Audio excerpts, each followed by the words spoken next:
we create in order for people to consume.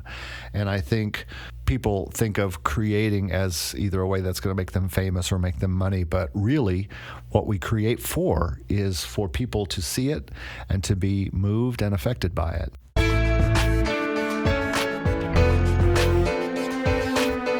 Welcome to the Brand New Me podcast.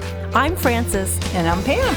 And we are two women passionate about helping others thrive in life, not just survive. In each episode, we're going to find creative ways to offer hope for your future through our own life experiences. So join us every week as we learn together that we really can be a brand new me.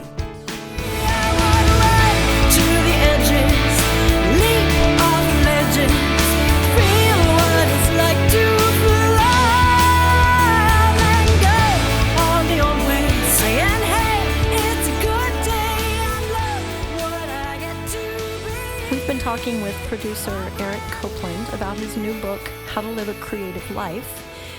And if you've missed the past two episodes, you'll want to catch up on those. It's been interesting to hear from an author who is also a music producer and just a creative in general. We want to talk this week about, so how do you actually get creative? And we have Eric back with us this week. To start us off, Eric, tell us, how did you first start serving with your creative ideas?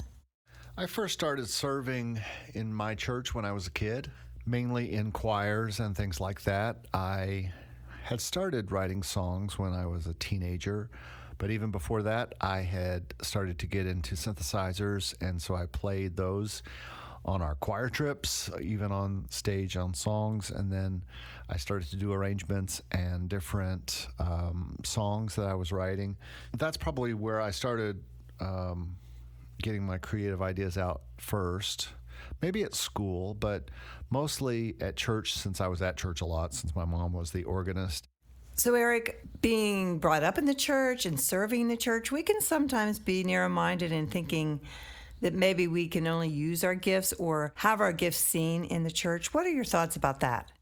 I think people these days have so many ways they can express their creative ideas, certainly at school or church or your job, or if you're some kind of artist or musician who can do gigs or showings.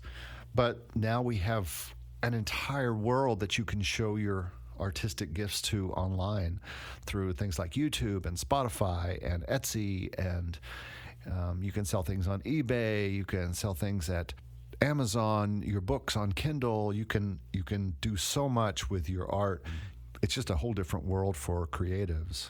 Okay, so it sounds like if you've identified that you have a gift or something creative you can present, we have the world at our fingertips.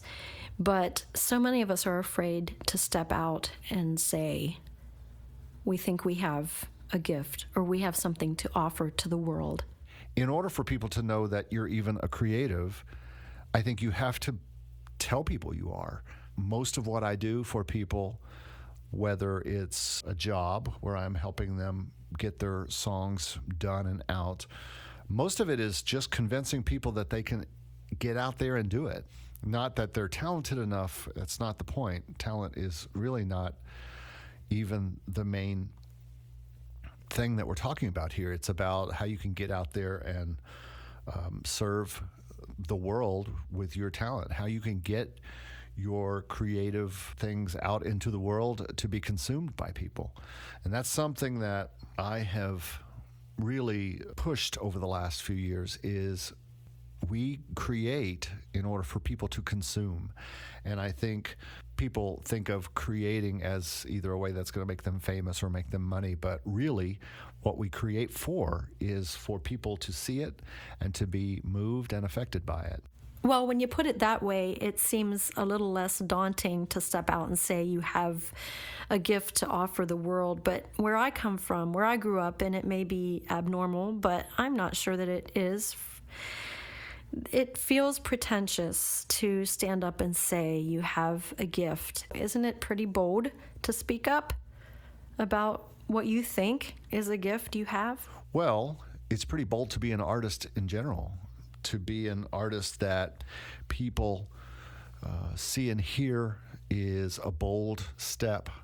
It takes, I don't know, maybe a little bit of narcissism, a little bit of boldness. We should be bold instead of timid. It takes a little bit of work and time and patience and sometimes money to get your art out there. But I feel like it's up to me as a creative. If I want people to hear my songs or see videos or read books, I have to put them out. I have to put them out there. I can't wait for somebody to knock on my door and say, we're just going door to door. Do you have any creative things today that we could put out? Because that's not going to happen. It's also not going to happen that you send your stuff off to a publisher and just wait by the phone until they call you and say, yes, we want to put this out. That so rarely happens. There's so much art going out into the world. We can't just sit around and wait for someone to recognize our genius. We have to get out there and do it ourselves. Pam, this sounds like your territory because you have a book. And is that true? Did somebody just show up at your doorstep and ask you for your book, for your story? Did you have to work hard? Actually, it is true. Somebody did knock on my door and ask me, we would like to publish your story. That did happen. But now the backtracking got you on that one. It's still very difficult to think, this book is going to be a #1 seller, or God's going to use this book, and God's going to do this with this book. And then it happens that you're waiting, and you're waiting, and then you're waiting some more, and you're saying, God, you told me you were going to use this book, and I thought it was going to be in a big way, and it's not always in a big way. He is using my book, but it's not the perception I had. So yes, it's disappointing. And am I going to go knock on doors and say, please buy my book? I might end up doing that, Francis. You never know.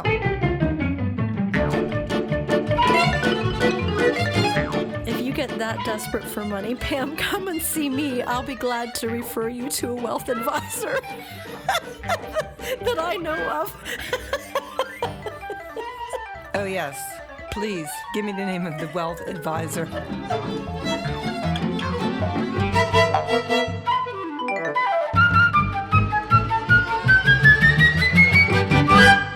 So, Eric, let me ask you this. What if I'm talking to somebody, but my passion is not what you're passionate about, and your passion is not what I'm passionate about? So what can we do to convince others that what we have is worthwhile even talking about? Maybe they just won't care. So what's your thought on that? We go out there with a passion, and when we're thwarted, I love that word, thwarted, then we're like, well, why don't they feel passionate about it? Were you eating peanut butter when you said thwarted? Yes. What is thwarted really?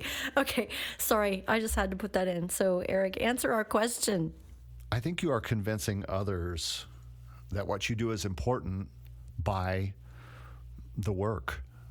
It's going to stand or it's not. And so you have to put it out there. Whether it's someone's cup of tea or not, that's going to be per person. Everybody is different.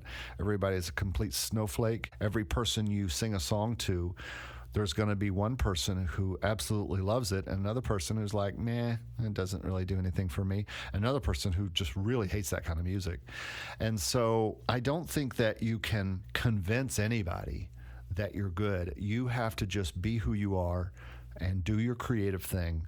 And you have to be secure that God gave you these gifts for a reason and that you need to get them out.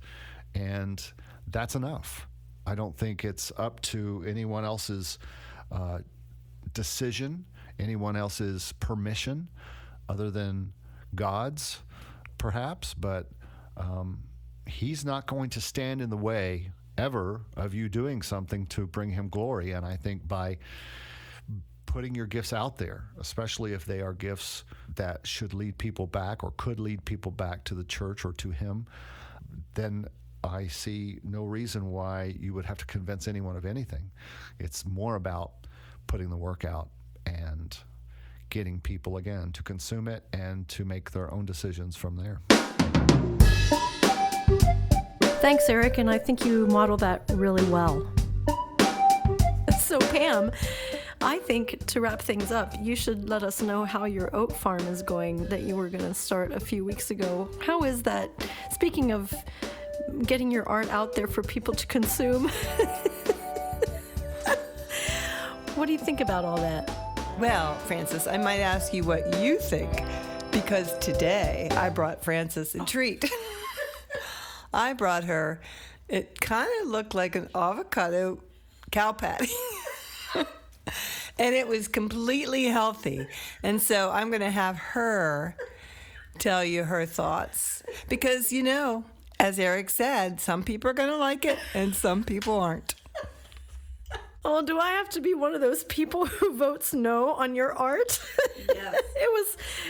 Okay. It was the worst tasting thing I've ever had.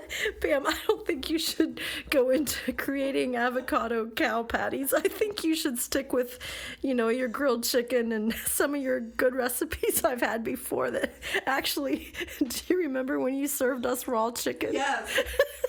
I felt so bad for you because you were offering your art to us and it wasn't very good. So can you get us out of this one, Pam? So, that being said, we all have to be creative and try to find new things to make and to love. And so I will never make them again. That's all I have to say.